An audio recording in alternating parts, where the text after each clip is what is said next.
कभी सोचा है कि रोजमर्रा की जो छोटी छोटी आदतें होती हैं वो किसी घर में कितना बड़ा तूफान ला सकती हैं, या फिर कितना बड़ा बदलाव? तो चलो आज एक ऐसे ही घर और उसे बदलने की एक बड़ी ही अनोखी योजना की कहानी को समझते हैं। ये कहानी शुरू होती है एक बहुत ही जानी पहचानी आवाज से। एक ऐसी आवाज जो हम सब ने कभी न कभी अपने घरों में जरूर सुनी होगी। ये एक आम सी नोकझोंक लगती है, लेकिन इसकी जड़ में है बर्बादी और एक दूसरे पर इल्जाम लगाने की आदत। तो सबसे पहले समझते हैं कि इस कहानी की जड़ में प्रॉब्लम क्या है। और ये प्रॉब्लम है घर की दो बहुएं, सुमन और नैना, और उनकी चीजों को बर्बाद करने की आदतें। और ये बर्बादी किसी एक चीज तक सीमित नहीं थी। दूध से लेकर बिजली, पानी, गैस, ये तो एक ऐसा पैटर्न बन गया था जो घर के हर कोने में, हर चीज में नजर आ रहा था। और जब भी इस बर्बादी पर कोई सवाल उठाता था तो उनका जवाब क्या होता था? अरे, उनका तो जवाब ही अलग होता था। वो कहती थी कि दिक्कत हमारी आदतों में नहीं, घर में सुविधाओं की कमी है। उनका मानना था कि सास ससुर को बस सोलर पैनल या वाटर हार्वेस्टिंग जैसे महंगे जुगाड़ लगा लेने चाहिए। अब सवाल ये था कि इस सिचुएशन को संभाले तो संभाले कैसे?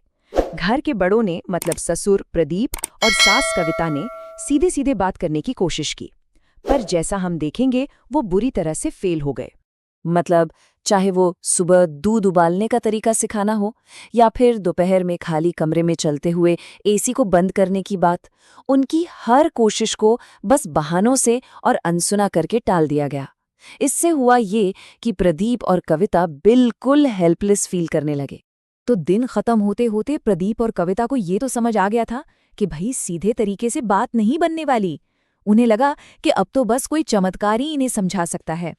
और कहते हैं ना, जब सीधे तरीके काम करना बंद कर देते हैं तो कुछ हटकर सोचना पड़ता है। और यहीं से एंट्री होती है प्रदीप जी के एक जबरदस्त अनोखे आइडिया की।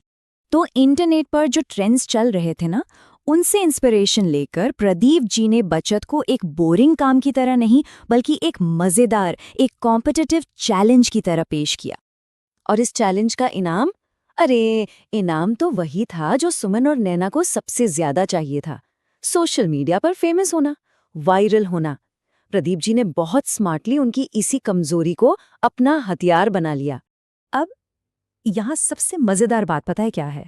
वो ये है कि वायरल होने का ये लालच, इस एक चीज ने उनके बिहेवियर को इतनी तेजी से बदल दिया जितनी किसी ने उम्मीद भी नहीं की थी। सबसे पहला बदलाव दिखा किचन में। अरे, गैस बचाने की वही टिप्स जिन्हें वो पहले सुनने को तैयार नहीं थी, अब तो अपने फॉलोअर्स के लिए बड़े स्टाइल में वीडियो बना के डाल रही थीं। और देखते देखते हर लाइक और शेयर की चाह में खाली कमरों के स्विच बंद करना उनकी आदत बन गया। अब उन्हें किसी को टोकने की जरूरत ही नहीं थी। यहाँ तक कि पानी की बर्बादी, अब वो भी उनके ऑनलाइन कंटेंट का एक हॉट टॉपिक था। मतलब अपनी पुरानी आदतों से पूरा 180 डिग्री का यू टर्न। और ये कंपटीशन का जोश सिर्फ उन दोनों तक ही नहीं रुका। जल्द ही घर के बच्चे और यहाँ तक कि खुद प्रदीप कविता भी इस खेल का हिस्सा बन गए।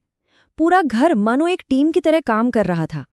तो 10 दिन बीत गए, चैलेंज खत्म हुआ और अब बारी थी कहानी के सबसे बड़े, सबसे जरूरी मोड़ की। और जो रिजल्ट्स आए वो तो हैरान करने वाले थे। गैस में सीधे सीधे 25% की बचत और बिजली में 30% की। ये सिर्फ नंबर नहीं थे, ये इस बात का सबूत थे कि घर में एक बहुत बड़ा बदलाव आ चुका है।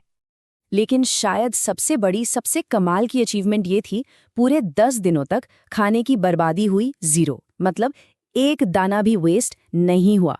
ये वाकई में एक अविश्वसनीय बदलाव था। और फिर आया वो पल, सबसे बड़ा खुलासा।